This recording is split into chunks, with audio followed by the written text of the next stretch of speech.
Hello, cherished viewers from all over the world. Welcome to my program, Mining for the Truth.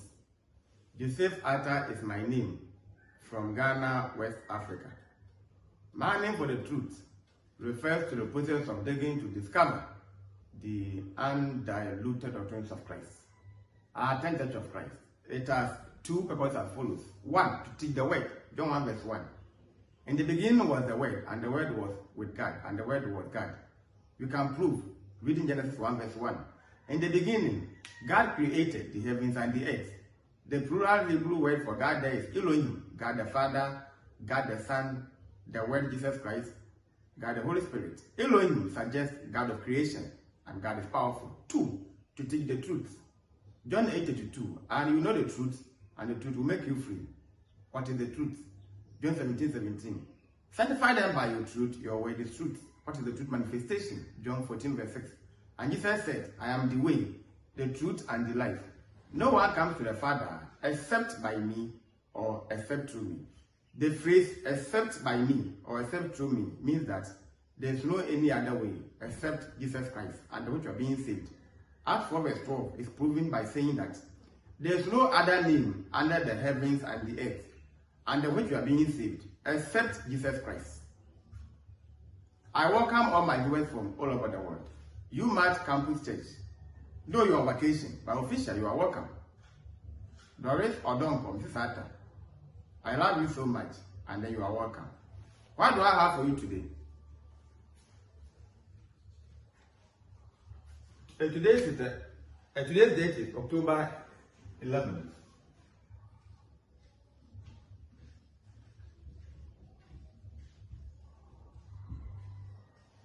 Of course, topic will be mining for the truth.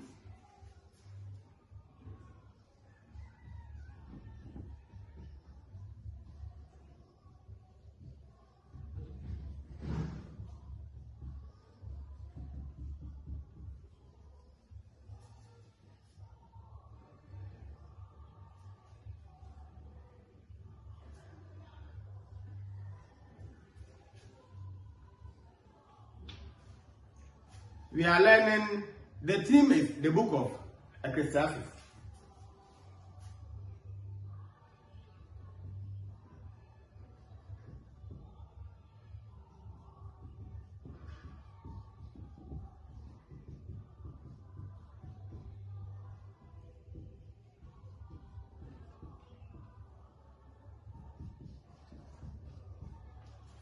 And topic will be searching for the true meaning of life.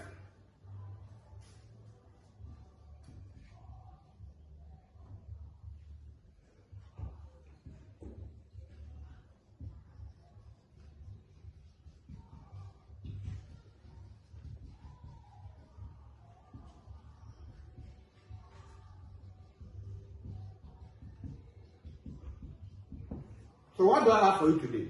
Today we are looking at the pedagogy of chapter 12, episode 2. And it is saying that before the dark and difficult days come.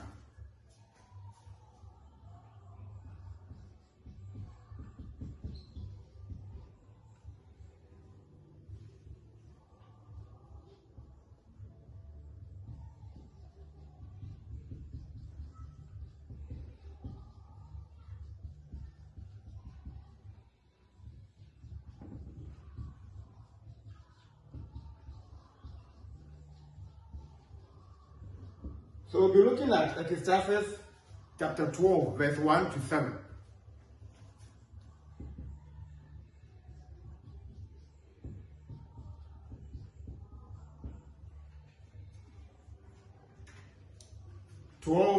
Verse 1 to 7 is what we are going to look at today. I'm sorry for keeping you waiting while I was writing. Forgive me for that.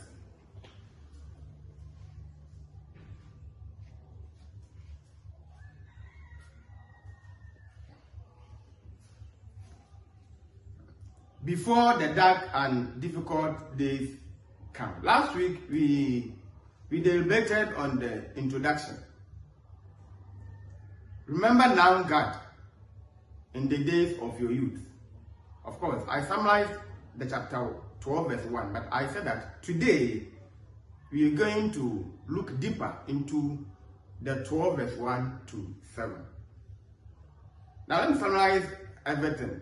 The phrase, before the dark and difficult days come. So last week I made a mistake. I didn't bring I for the minor. Sorry. It was later I saw the video. I'm sorry for that. We made mention that days of darkness is equal to old age. And old age means that you are approaching death. Now, when you hear before the dark and difficult days come, in summary, we are making reference to when the body begins to fade. For example, the eyes, the teeth, the legs. What you use for your daily activities, for example, walking, for running, for climbing, for reading, for typing, for seeing, when they start to diminish, then this should tell you that indeed your days are numbered. But before then, let's read Ecclesiastes 12, verse 1. Going. Remember now thy creator, or your creator, before, in the days of their youth, Remember now your creator in the days of your youth, before the difficult days come, and the years draw near, when you say, I have no pleasure in them. Verse 2. While the sun and the lights, the moon and the stars are not darkened, and the clouds do not return after them. Verse 3. In the day when the keepers of the house tremble, and the strong men bow down, when the grinders cease, because they are few, and those that look through the windows grow dim. Verse 4. When the doors are shut in the streets, and the sound of grinding is low, when one rises up at the sound of a bell, and all the daughters of music are brought low. Also, they are afraid of heights and of terrors in the way. Then the almond tree blossoms, the grasshopper is a burden, and desire fails. For man goes to his eternal home, and the mourners go about the streets. Our emphasis today will be on chapter 12, verse 3 to 5. I will explain everything, then you're going to understand. So, Solomon's concern for youth to remember their creator was because of the coming ravages of old age. Ecclesiastes 11 verse 8, 12 verse 1. There's a pending days ahead of you. That's why he's warning that do not delay, don't wait till the days of darkness have come. Before now, you want to do something for God. No.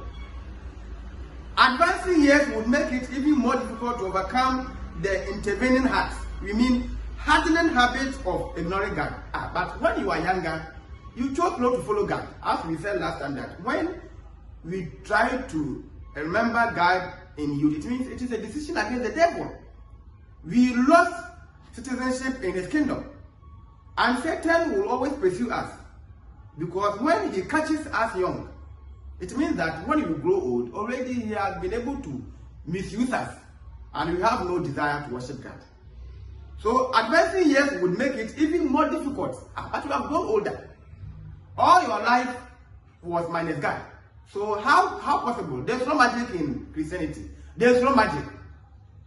There's absolutely no magic. So what you start is what you reap. Galatians 6 verse 7 is saying that so you reap, so you sow. Or so you sow, so you reap.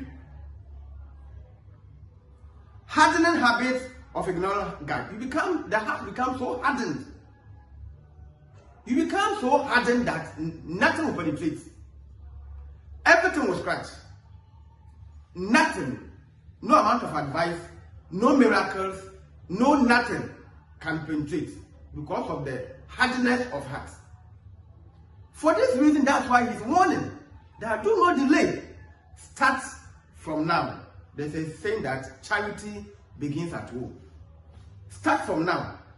Then when you go, you will always be with God.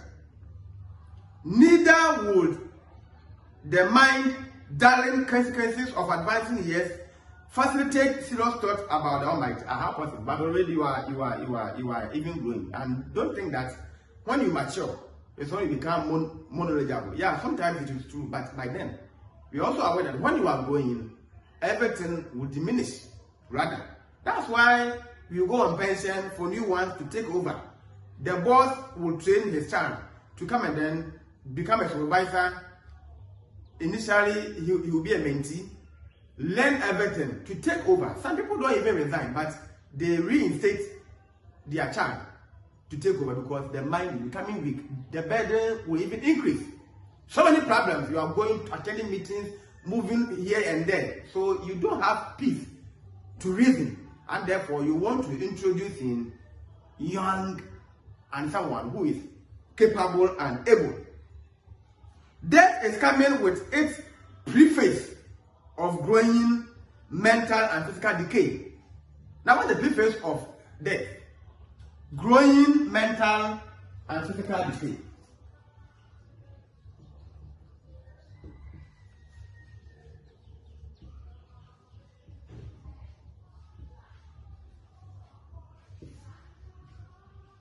Is equal to death preface. It means that death is warning you. Growing mental and physical decay. Mentally, you are growing. You can easily forget things. Unlike before, some have been using timetable notes. They write on their phones so that they can execute. Still, they forget. They go to market to buy. They forget. Everything they forget. And physical decay. Wrinkles will start. Everything will show that you are growing. Implicit in the preacher's counsel is the wisdom and the need for us to give God the best years of our lives and not to waste our choicest days in vanity while offering Him the dying end. Don't waste your youth in the world. And when you're about to die, it's when you are struggling to worship God. In fact, officially, you're wasting your time. You are not wiser than God. And God is not interested in someone who thinks that he is smarter. How can you outsmart God? You see, you spend all your life making money, building empires, luxuries. And after you are done with accumulation of wealth, later, then you become a hypocrite, pretending to be the most righteous. And sometimes they give unnecessary pressure to the youth. You see, I have this, I have that. You, what do you have? So and so. And sometimes they want to use the youth for God's work. He becomes the commander. He commands the youth. Sometimes if you are not careful, they will even prevent you from schooling. To waste all your time working in the house of God. Ecclesiastes 3 verse 1 to 8 is saying that there's time for everything. So what do you mean by we should worship God always? What do you mean by that? Who told you this? Where can you put this in the Bible? God is fully aware that as human beings, we have two obligations. To function for Him and also to function for the world. He will be happy that I'm a teacher. At least where I am, I try to change people through my lifestyle. So Christianity or the Christian is not supposed to be lazy and dormant. That to stay in a pit, to refuse to shine. You must shine before the world. Matthew 5 verse 13 and 14. We must even disinfect the world. So don't waste all your fruitful and then youthful years in the world. Money making and others. And when you are about to die, then you pretend to be someone who has worshipped God all this while. Those who have come into the church afresh are unaware. But God is fully aware of your tactics. Now we move on. God is not interested in the dying end. So He refused the offering of Cain because he chose not to offer the first. The second is your end, days of darkness. One thing is certain, that if we give our best years to the Lord, They will serve to cheer us in the dark years of our dotage. When you worship God in your young age, it's when sometimes He even blesses your lineage. David was an example that God blessed his lineage based on the way He walked with Him. So when you live from your youthful age with God, some are 70 years, but you wouldn't. When they mention their age to you, you are surprised. So surprised with their ages that are you sure you are 70 years? Sometimes the person is so strong, far better than someone who is 40 years, 50 years. I'm not saying that worshiping God alone will give you strength, but many a time, this is what the Bible is saying, that when you give to God, He pays back. The difficult days will come, or the difficult days will be devoid of pleasure. No pleasure. When David was dying, from what we learned last week, when he was about to die, he found Abishag, though beautiful, very disgusting. His hormones were dead, had no feelings for nothing. That's the essence of Ecclesiastes 12, verse 1b. Before the difficult days come, and the year draw near, when you say, I have no pleasure in them, you will confess that, in fact, you can't chew anymore. You can't chew anymore. Portraying that such days will indeed be dark, with nothing to remember with joy, and nothing to look forward to with hope. That's what we call hopeless hope.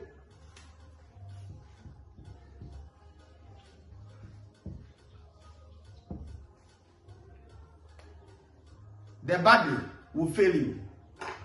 The flesh will disappoint. The time is now. Don't wait till you grow old. Before. Your time is now. Say, my time is now. If you Solomon, in the Proverbs, seems to exalt advanced years. The silver head is a crown of glory, if it is found in the way of righteousness. Proverbs 16 verse 31. Not all are sensible, my friend, and don't be deceived by gray hair. Whether you were a fool or wise, you grow and develop the gray hair. So you should be careful who will advise you. For example, you are married and your wife is barren for a moment. The man who is foolish with gray hair will advise you to cheat, to marry, to go and give birth outside, to marry too.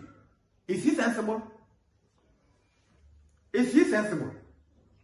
Because, why? Because he did not live his life in accordance with the Bible. Nowhere in the Bible that you should marry too, cheat on your wife, go outside and give birth because your wife is barren. You are even exposing her to the world.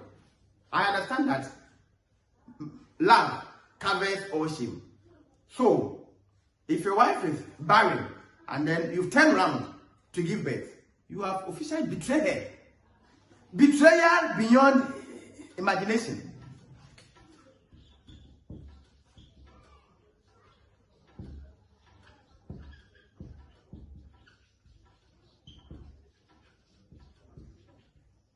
And how possible?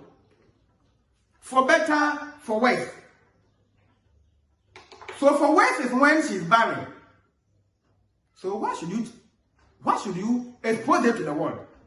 Hey, I can give birth. Me, I'm a man. She is rather infertile. To gain what? You have betrayed your wife. You have betrayed God. Because during wedding, there is a man, woman. And inside here is God. So it's plus. I'm not the preacher or the minister who is officiating the ceremony. No. He is there as an intermediate being, that's all.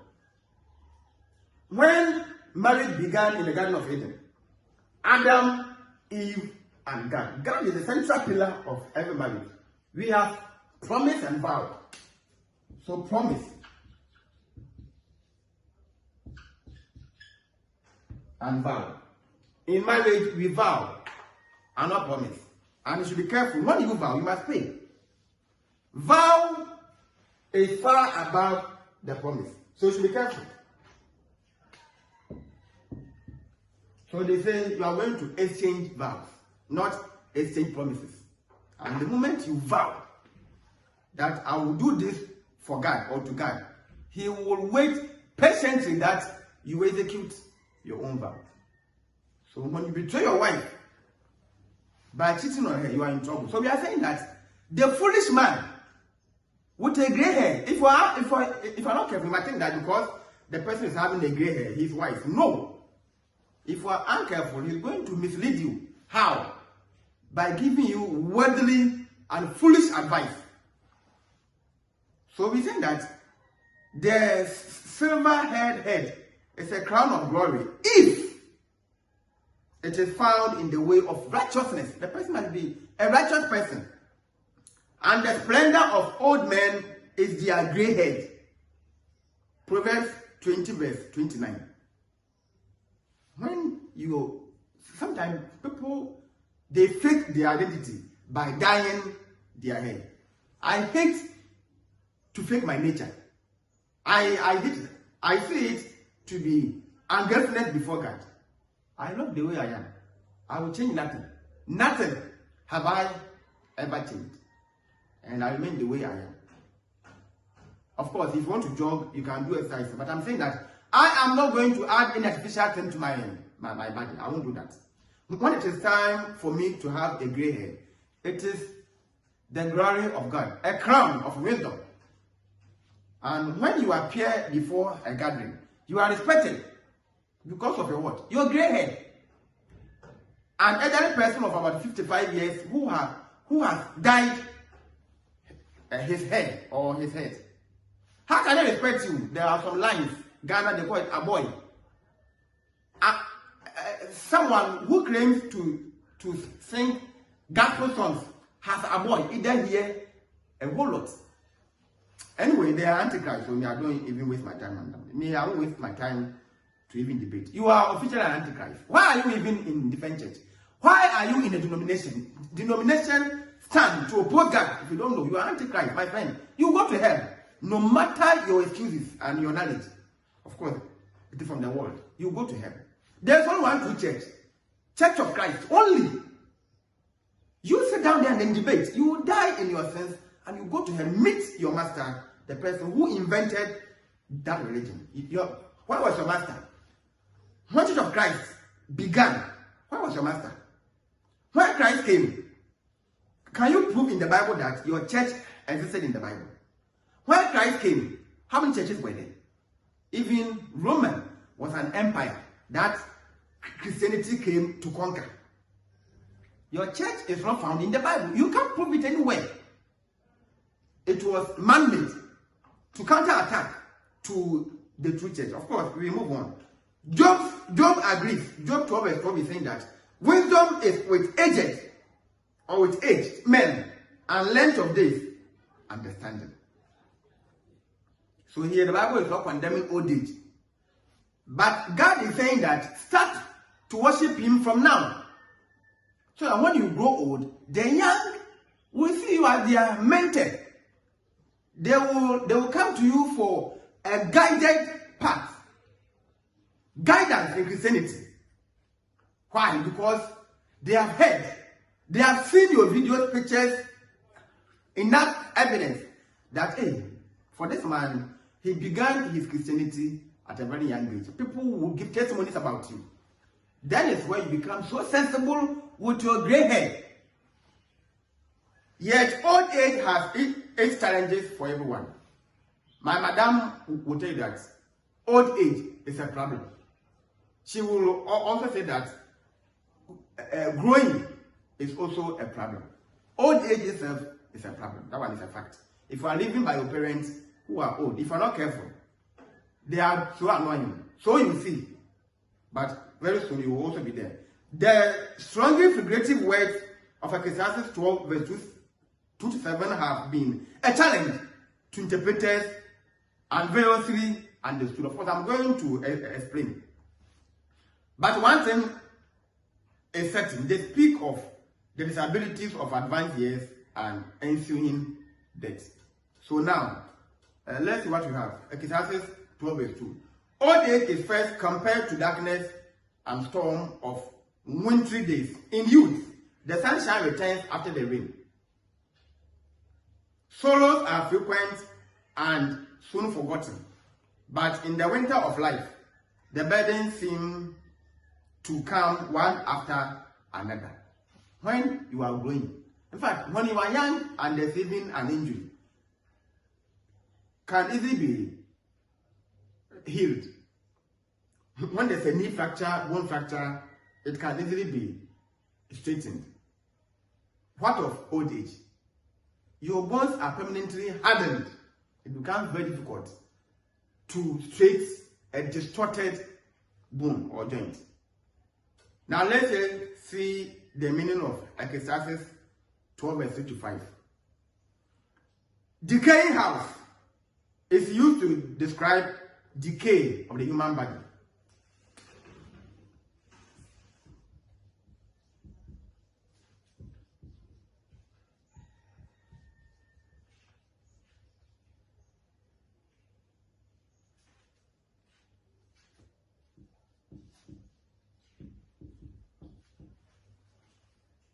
So I read a passage and I'm trying to explain. The figure of a decaying house is used to describe the decay of the human body. So you see that the body, there's wrinkles actually, or it is not as smoother as before. So compare a child born to a 70-year-old woman or man. So the body is decaying. Please, we are trying to explain Ecclesiastes 12:3-5. I said the teachings is centered on Ecclesiastes 12:3-5. The keepers of the house.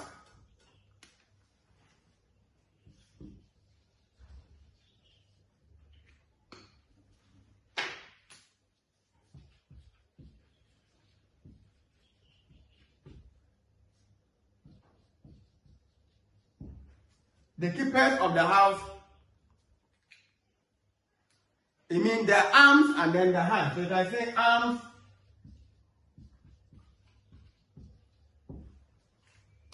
and then the hand, grow weak and trembling.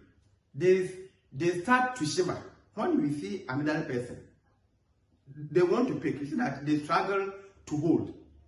Don't make fun of them because it is the person has advanced in years. The strong men.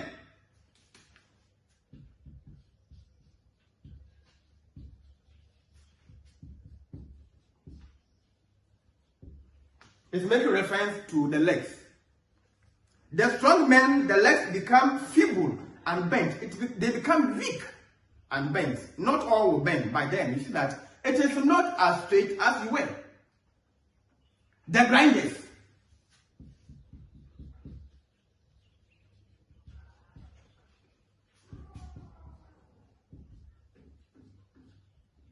It's making reference to the teeth.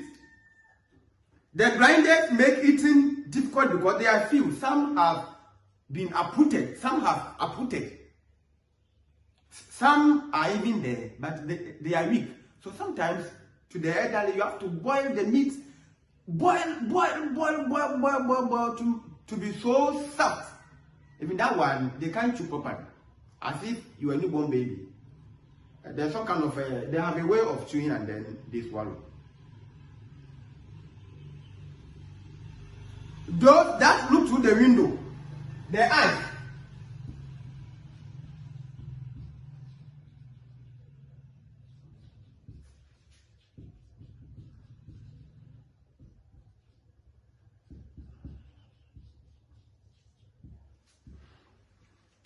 Those that look through the windows, the eye grow dim,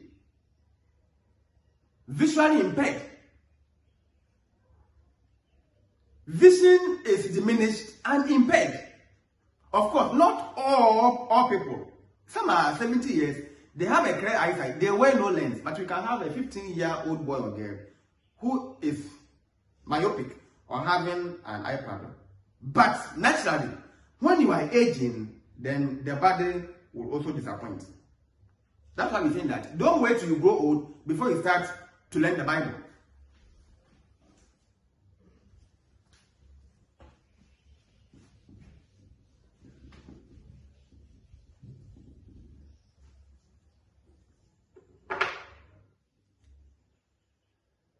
The doors are shut in the streets.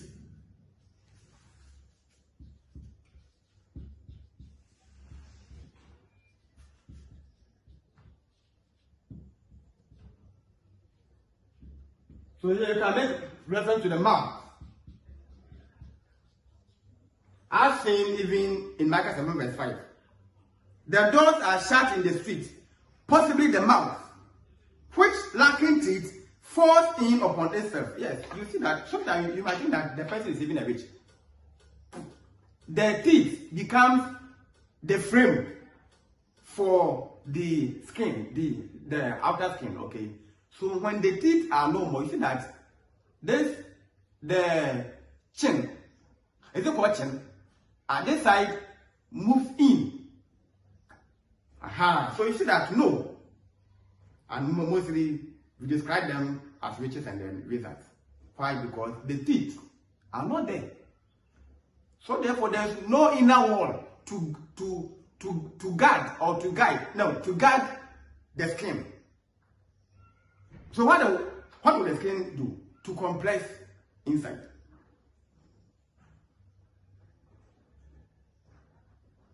One rises at the sound of a bell. So this means that sleep is light and easily interrupted. If you are living with your grandparents, then you never sleep. They cannot sleep fully. Early morning, then they wake. Always they are working. Always they are working. They don't have time to rest. Meanwhile, then is the time that they should have rested. No. Always they want to do something. It's not their fault. So we are saying that one rises at the sound of a bell. Sleep is light and easily interrupted. One rises early, though there are no duties to fulfill. And if not like when they wake up, they will also have to wake you up. So that's why people don't like to stay with their grannies or old age parents. Somehow they are difficult to live with. It is not that they are disturbing. That's why I say that if you want to be sensible, read the Bible. Since I've known all this to be in the Bible, why would I complain? Sometimes to the old, you have to even, they are more or less children. They use pampers because they even forget when to urinate, when to eat themselves. Do you think it is easier living with a person in that state? Very soon you will also be there, unless you die earlier. If not, for sure, you will also be there. All the daughters of music are brought low. So daughters of music, 7.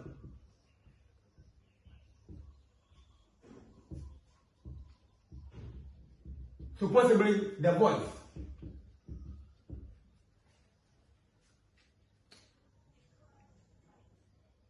All the daughters of music are brought low. The voice is weakened and hearing greatly diminished. Sometimes when you go for singing, some people make fun of others who are singing, seeing some veins on the neck.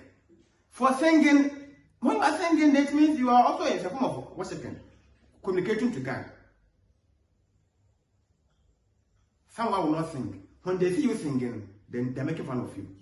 Use your voice now. The voice must be used right now to glorify God. Than to wait till you grow old. They are making fun of you, and so what? And at times it's even surprised that they go to church. People who want to go to heaven have gone to church. Singing, practicing singing. Or practicing songs so that the Sunday we can. Then some are making fun of the others.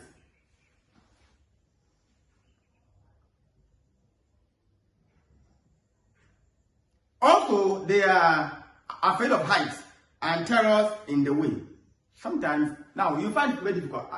They even have some weak or weakened joint. So how can they climb the stairs? And when they are upstairs, they fear, just as the toddler will also fear. We are making reference to days of darkness. Greatly reduced strength makes heights once easily navigated to be dangerous, and familiar paths once walked with ease an occasion of stumbling. Somebody who was running, doing exercise to climb the stairs up and down, exercising the joints and then the body. Now he's afraid, or she's like, why? Because there's no ability. The ability has become disability, so has failed. And they fear. That's why there should be a handrail to hold. Sometimes when they are walking alone, they fear because they can easily fall. So unless they are accompanied by an assistance. When all almond tree blossoms,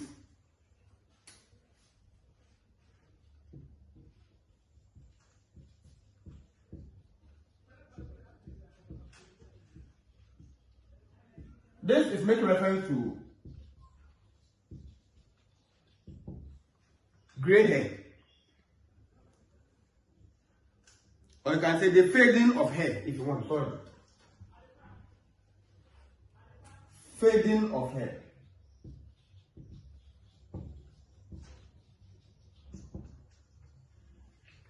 Yeah, there's a hair loss.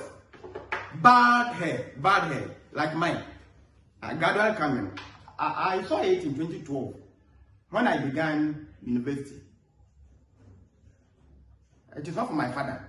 In fact, if I trace my lineage from my father's side, this doesn't exist. So I don't know where it came from. People have been complaining after. Buy dye. I said dye. I did a dye. Some creams and oils, and I said no. Some things must be left in the natural state. I don't know why God made me so. So I love it. Though I'm not old. But when you advance in years, I thought by now I won't even have any hair. But I shave my hair every 2 weeks. I don't like hair naturally. I hate hair. So every 2 weeks I shave my hair. I shave this on Wednesday and today is Saturday. So every 2 weeks I shave. I have been doing this all this while. I hate hair because I don't have time to brush, look into mirror and others. No. I'm a busy person. But we are making reference to when you grow about 70 years, sometimes there's a total hair loss. You won't find any hair. Mine have more hair. Even here, there are hairs here. Okay. Professor is a factor. This makes me a professor. My professorial, alertness. When you see that this man is a full professor. Yes. So I love what God has given me. There's no regrets from nowhere. So the hair will fail. So people who have been fancying hair, using for different styles, combing, braiding, oh, you will lose. Sometimes this will even affect the women as well. So don't sit and think that this is for only men. No. We are making reference to a human being a man or woman. The fading of the hair color to white. So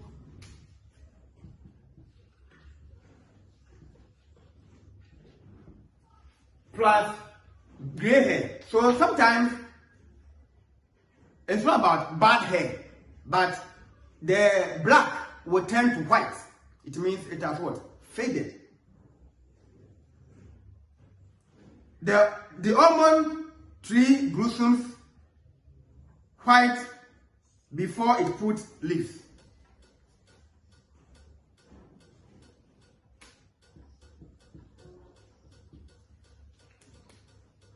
So dark, and then the white will come. The grasshopper is a burden. So when you go to drags himself along, NAV, difficult but may refer to the bent and awkward gait with which the elderly move. And desires fail. The enjoyment of youthful pleasure is gone. This one has been explained severally. God's gift to the young and strong work. And to young and strong, it means work. The work the sexual enjoyment, love, they will all fade. 1 Kings 1 verse 2 to 4. The 2 Samuel 19 verse 35. Of course, we learned this last week. That King David had no time for sex and even physical pleasure. This is our destiny. We have this. Upon all our bragging and popularity, this becomes our destiny. So we say that this is our destiny if we live a normal life, and that our vital responsibilities to our Creator must ideally be met long before these days come. Please, don't wait for this to start happening to you before you try to do something for God. No.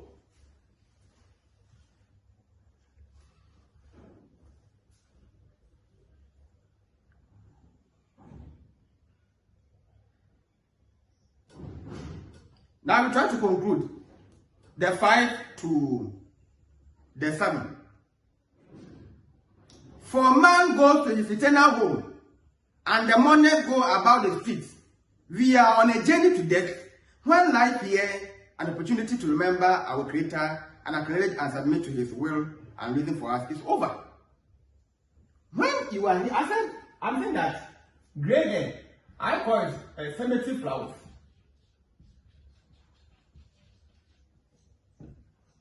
Means that you are approaching your maker. Cemetery flowers. You have seen all this, and you are still refusing to grow. People are refusing to grow. You see an elderly woman who is supposed to be sensible will have downcast, and there are more lines. Hey, it's a zigzagging. I don't know where they learn P-Tech. I mean, types of lines actually. So now it means that we have barbers who are all technically inclined. Zigzagging. We have continuous, discontinuous, a whole lot. I say, wow. I see them and then I laugh. As older as you are, each of you to live an exemplary life for the youth to emulate. See your life. How would they respect you? When you see all these things, it is my friend. You approach your maker, whether you like it or not. You will go for cosmetology, this Timmy Tack, and my friend. Some things are better left in the natural state. You can't cheat nature. God created you. He decides. Growth occurs through feeding. Growth occurs through feeding. If not for death, none will grow. We eat to grow, to age, to die. Everyone will die. You cannot fake your growth, even though it can be done physically. But naturally, you can't. If you are 80 years before God, God knows you are 80 years. And for that reason, you will die someday. So we are on a journey to death. We are on a journey.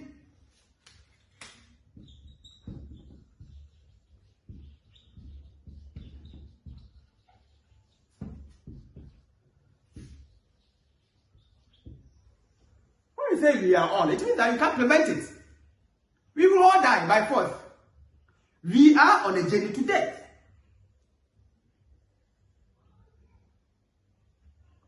And so again, the preacher urges the young to act swiftly before death cut off opportunities. When you die, everything has ceased. I wanted to. When you die, everything has ceased. Do it now. Tomorrow, today. So when we go to Ecclesiastes 12 verses, Solomon is describing death as the loss of all light and water. Light because the silver cord which holds the lamp is severed and the bowl which holds the oil is broken. And water because the pitcher to receive the water at the fountain is shattered, and the field that draws water at the well is filled. You're almost over. So man goes home to his eternal home. People will cry. Ecclesiastes 12 verse 5. People will cry. They will mourn. Of course they will mourn. Death is very painful. When someone dies, especially when the person is closer to you. If unlike you get a heart problem.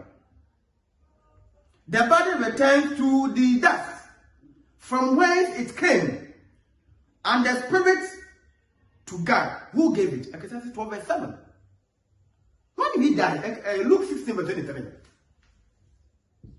Luke 16. The rich man and then the Lazarus. Of course, Hebrews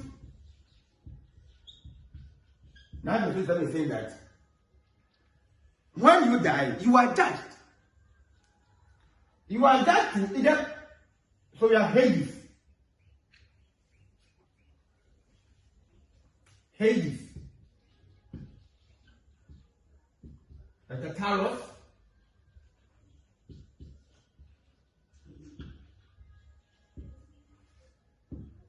And then paradise. All the dead are entrapped here. Hades.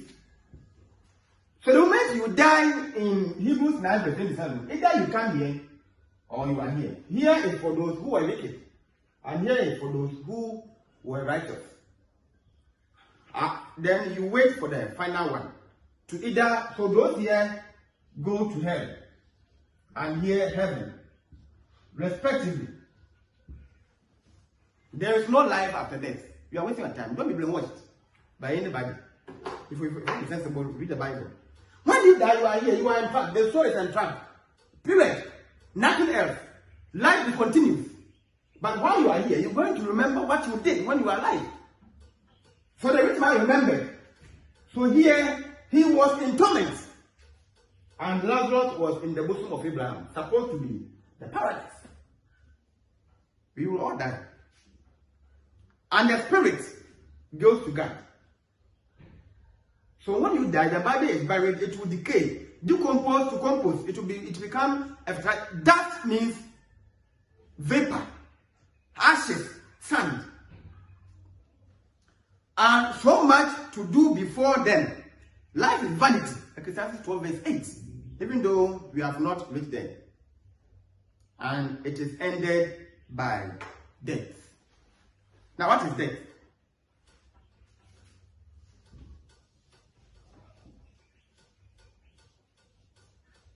Death.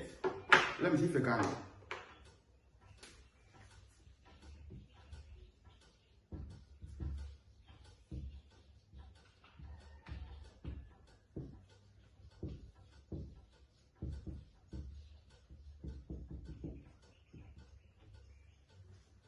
So death is the return of the body to the dust. To the dust. We won't even say to dust. To the, so that we are emphasizing. From dust we were created. From dust we shall return. Everyone will die. And after it, God is interested in the soul. The difference between man and animal is that we have souls. Animals have no souls. That's why we will be judged. No animal will be judged. So don't compare a human being to animal. God is interested in the soul. So when you died, all those who have died, God didn't, unless, but everyone who have died, the soul goes to God. The soul belongs to God. So when you die, the body will return to the dust. God will take up the soul. That's the essence of Ecclesiastes 12:7. On that note, we will end our studies here. Next week will be the answer to what life is all about. Ecclesiastes 12:9 to 14. Until then, see you next time. My name is Joseph Atta. Professor Joseph Atta, if you want to call me. Bye-bye.